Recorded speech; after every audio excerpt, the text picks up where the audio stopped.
Ganga versus মঙ্গা। লোভী বউ আর জাদুই কাজল। একদিন মঙ্গা সকালে ঘুম থেকে উঠে যখন আয়নায় নিজেকে দেখে, তখনও দেখে ওর এক কানের ঝুমকো হারিয়ে গেছে। এখন যদি ও জানতে পেরে যায় যে আমার ঝুমকো হারিয়ে গেছে, তাহলে আর কোনো দিনও আমাকে সোনা কিনে দেবে না। এই চিন্তা করে ও সারা ঘরে ওই ঝুমকো খুঁজতে থাকে, কিন্তু পায় না। মঙ্গাকে চিন্তিত হয়ে এদিক ওদিক ঘুরতে দেখে গঙ্গা বলে, কি হয়েছে তোর? বিড়ালের মতন এদিক ওদিক ঘুরছিস কেন?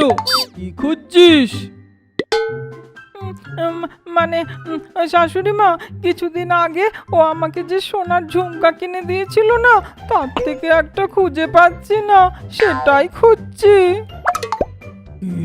ঝুমকা খুঁজে পাচ্ছিস না? সোনার জিনিসে এত অযত্ন? ঠিক আছে, তুই চিন্তা করিস না, ওটা যেখানেই থাকুক তুই যাতে দেখতে পাস সেই রকম কিছু একটা করছি। এই বলে সে ভিতরে চলে যায় আর নিজের পুরনো বাক্স থেকে একটা কাজলের ডিব্বা নিয়ে আসে। এই নে জাদুই কাজল। এই কাজল চোখে লাগিয়ে ওই হারিয়ে যাওয়া ঝুমকার কথা চিন্তা করলেই ওটা যেখানেই থাক তুই দেখতে পাবি। এই বলে ওই কাজল মঙ্গাকে দেয়। মঙ্গা লাগিয়ে চোখ বন্ধ করতেই মঙ্গা ওই ঝুমকা দেখতে পায়। চোখ খুলে ও নিজের খাটের নিচে দেখে ওই ঝুমকাটা ওখানে পড়ে আছে। আরে বাহ, এই কাজলের তো কোনো কথাই হবে না, এই কাজলের জন্যই আজ ওর বকা খাওয়া থেকে বেঁচে গেলাম। এই ভেবে ও শাশুড়ি মাকে ওই হারিয়ে যাওয়া ঝুমকা দেখায়। পরের দিন মঙ্গা যখন টিভি দেখছিল, তখন টিভি নিউজে বলছিল, শহরে একটা বিখ্যাত জুয়েলারি শপে চুরি, মোটমাট 50 লাখ টাকার সোনার হার গায়েব। চোরের খবর দিয়ে ধরা পড়িয়ে দেওয়াকে 1 লাখ টাকার পুরস্কার। মঙ্গা এটা শোনে, তখনই ওর মাথায় একটা বুদ্ধি আসে। ও সাথে সাথে গঙ্গার কাছে যায়। শাশুড়ি মা, শুনুন না, কাল যে আপনি কাজলটা দিয়েছিলেন না, ওটা আরেকবার দিন না। কেন? আজকে কি হারিয়েছিস? না না শাশুড়ি মা, আজকে আমার কিছু হারায়নি। আমার এক বন্ধুর গলার চেন কেউ ছিনতাই করে নিয়ে পালিয়ে গেছে। সে কোথায় সেটা দেখার জন্যই চাইছিলাম। যেমন তুই তেমন তোর বন্ধু। দাঁড়া, দিচ্ছি। এই বলে ওই কাজল নিয়ে এসে দেয়। সেটা চোখে লাগিয়ে মঙ্গা ওই সোনার দোকানের চুরি হয়ে যাওয়া সোনার হারের কথা চিন্তা করে। এই হার যেখানেই থাকুক সেটা খুঁজে 1 লাখ টাকার পুরস্কার আমি নেব। এই বলে ও চোখ বন্ধ করে। আর তখন মঙ্গা ওই সোনার হারের সম্বন্ধে জানতে পারে। কি সুন্দর এই হারটা! এই 1 লাখ টাকা না নিয়ে ওই হারটাই রেখে দিলে কি ভালো হবে, তাই না? এই বলে খুশি হয়ে চলে যায়। এর খুশি দেখে মনে হচ্ছে ওর বন্ধু না, ওই সোনা পেয়েছে। কিছু গন্ডগোল বাঁধাতে যাচ্ছে না তো? মঙ্গা একটা খালি ঘরে, যেখানে একটা আলমারিতে ওই হার রাখা হয়েছিল, সেটা নিতে যায়। তখনই ওখানে এক মুখোশ পরা মহিলাও সেটা নিতে যায়। আর মঙ্গা ওকে দেখে নেয়। ওই মহিলা মঙ্গাকে দেখে চমকে যায়। ছাড়, এটা আমার হার। না, এটা আমি পেয়েছি, এটা আমার। বলতে বলতে দুজনে মারামারি করতে থাকে। তখনই ওই মহিলা ফোন বার করে কাউকে ফোন করে আর ওই হার মঙ্গার দিকে ছুঁড়ে ফেলে ওখান থেকে চলে যায়। ওখানে আসা পুলিশ অফিসার মঙ্গার হাতে ওই নেকলেস দেখে। তখন ওই হার যে মঙ্গার উপরে ছুঁড়েছিল, সেই মহিলা ভেতরে আসে। আসুন স্যার, আসুন, আমি আপনাকে ফোন করেছিলাম। এই আমাদের দোকানে চুরি করতে এসেছিল, ওই নেকলেসটা যেটা ও ধরে আছে। এই বলে ও মঙ্গার হাতে ধরা নেকলেস দেখায়। মঙ্গা ভ্যাবাচাকা খেয়ে যায় আর ও পুরো ব্যাপারটা বুঝতে পারে। তখন ও পুলিশ অফিসারকে বলে, আমি চুরি করিনি স্যার, বিশ্বাস করুন আমায়। যখন ও নেকলেস নিয়ে যাচ্ছিল তখন আমি ওকে ধরেছি। তখনই গঙ্গা ওখানে পৌঁছায়। দেখুন স্যার, এটা ওদের দোকানেরই নেকলেস। সকালে এটা চুরি যাওয়ার কমপ্লেন করা হয়েছে। তার মানে এই নেকলেসটা ওই চুরি করে এখানে লুকিয়ে রেখেছে। আমি আমি কেন চুরি করব? এই বলে ওদের ভুল বোঝাতে থাকে।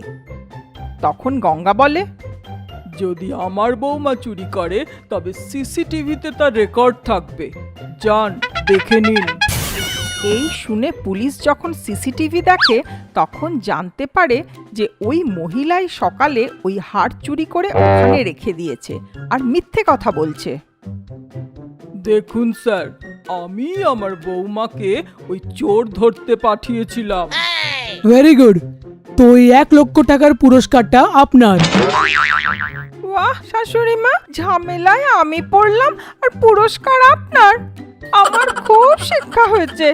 যদি আপনি সময় মতো না আসতেন তাহলে আমায় জেলের ঘানি টানতে হতো।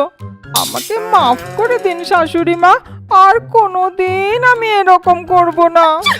এই বলে নিজের গালে থাপ্পড় মারতে থাকে। গঙ্গা রোজকার মতন সবজি কিনতে বাজার যাচ্ছিল। যাওয়ার সময় ও দেখে একটা দুর্বল মেয়ে সবজি উঠাচ্ছিল। সে গর্ভবতীও ছিল।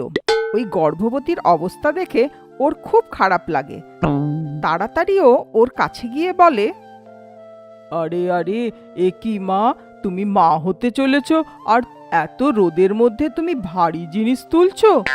তোমার শরীর আর তোমার পেটে যে বাচ্চাটা আছে তার শরীরের কি হবে বলো?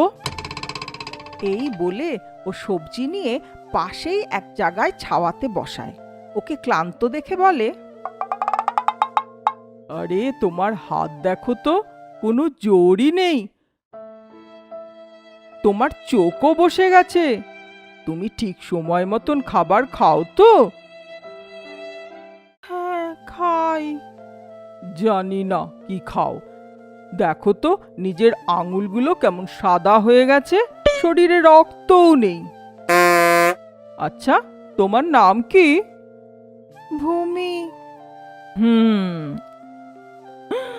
এ কি মা, তোমার হাতে এত কিসের দাগ? তোমাকে কেউ মেরেছে নাকি? না মানে মানে কি হলো মা? আমি তো তোমার মায়ের মতন, নিজের মায়ের কাছে লুকাবে তুমি? এই শুনে ভূমি নিজের দুঃখ গঙ্গাকে কাঁদতে কাঁদতে বলে, কি বলবো মা, আমার শাশুড়ি কথায় কথায় আমাকে মারে, সব খেয়ে নেয়, তারপর যা বেঁচে সেই খাবার আমাকে দেয়, কখনো তো তাও দেয় না। আরে আরে লক্ষ্মী মা আমার, কাঁদে না, কত কিছু সহ্য করিস তুই। ঠিক আছে আমি যাই, যদি দেরি হয়ে যায় আমার শাশুড়ি আমাকে আবার মারবে। এই বলে ও চলে যায়। একটুক্ষণ পরে গঙ্গা সবজি নিয়ে রাস্তা দিয়ে যাওয়ার সময় ভূমির দেরি করে বাড়ি ফেরার কারণে ওর শাশুড়ি ওকে মারছিল। এই দেখে ও খুব রেগে যায়। উফ, এরা মানুষ না পশু? একটা গর্ভবতী মেয়েকে এভাবে মারছে। একে তো উচিত শিক্ষা দিতেই হবে। ভূমিকে মারার পর ভূমির শাশুড়ি ভূমিকে বলে, এই শোন, আমি ফিরে আসার আগে সব বাসন ধোয়া হয়ে যায়, যেন সব কাপড় ধুয়ে রাখবি, তা না হলে এই বেল্ট দেখেছিস তো? এই বলে আরাম করে ফ্যানের নিচে বসে টিভি দেখতে থাকে। ভূমির কিছুই করার ছিল না, ও বাসন মাজতে থাকে। তখন গঙ্গা ওখানে এসে পৌঁছায় আর ভূমিকে দেখে বলে, আরে আরে, এ কি মা, তুই মা হতে চলেছিস আর এত কাজ করছিস? তুই ওঠ, এইসব আমি দেখে নেব। না না মা, আপনি কেন? আপনার অসুবিধা হবে। আরে এভাবে বলছো কেন? আমার মেয়ে হলে আমি এইসব করতাম না নাকি? চলো চুপ করে ওই চেয়ারে গিয়ে বসে পড়ো। গঙ্গা হাত ঘুরিয়ে একটা ম্যাজিক করে।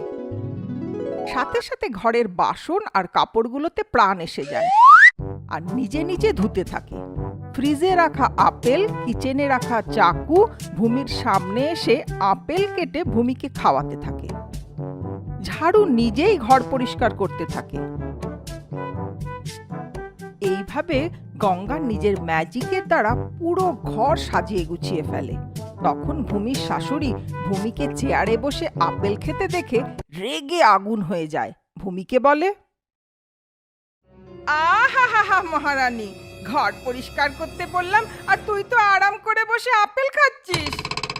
মানে শাশুড়ি মা, আমি পুরো ঘর পরিষ্কার করে দিয়েছি, আপনি নিজে দেখে নিন। আমার মুখে মুখে তর্ক করছিস? এইভাবে তুই শুনবি না। বেল্টটা কোথায় গেল? বলে বেল্ট দিয়ে মারতে যায়, কিন্তু ওই বেল্টটাতে প্রাণ এসে যায়। ও উল্টে ওকেই মারতে থাকে। পুরো ঘরে দৌড় করিয়ে করিয়ে খুব মারে। মার খেয়ে ও চেঁচাতে থাকে, আর পুরো ঘরে চেঁচাতে চেঁচাতে দৌড়াতে থাকে। হায় রে, হে ভগবান, কেউ তো আমাকে বাঁচাও। চেঁচাতে চেঁচাতে পুরো ঘরে দৌড়াতে থাকে। ওকে মেরে মেরে বেল্ট ছিঁড়ে যায়। তাতে শাশুড়ি একটু স্বস্তি পান। বেঁচে গেছি রে বাবা, বেঁচে গেছি। ভগবান, এই ভালো হয়েছে, এই বেল্টটাই ছিঁড়ে গেছে। তখনই ওখানে পড়ে থাকা একটা লাঠিতে প্রাণ এসে যায়। ওই লাঠিটাও শাশুড়িকে মারতে থাকে। ও আবার ভয়ের চোটে দৌড়াতে থাকে। এর থেকে তো ওই বেল্টই ভালো ছিল। ও তো শুধু মারছিল, এ তো হাড় গোড়ো ভেঙে দিচ্ছে। এই বলে ও দৌড়াতে দৌড়াতে ক্লান্ত হয়ে পড়ে আর একটা চেয়ারে বসে। আর তখনই ওই চেয়ারেও প্রাণ এসে যায়। চেয়ারটা ওকে উঠিয়ে নিয়ে ফেলে দেয়। তারপর ওই লাঠি আর চেয়ার দুটো মিলে ওকে মারতে থাকে।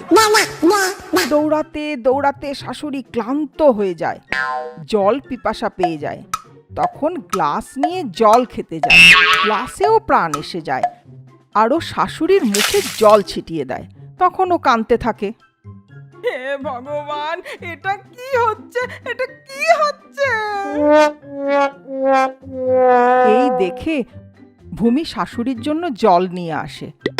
তখন গঙ্গা ওকে বলে, কি হলো রঙ্গাম্মা, একটু সময় মার খেয়েই তোমার এই অবস্থা? তাহলে ভাবো, এই বেচারি মেয়েটা দিন রাত এই বাড়িতে কাজ করে, এই মেয়েটার কি রকম লাগে? আমি সব বুঝতে পেরেছি, আমাকে মাফ করে দাও।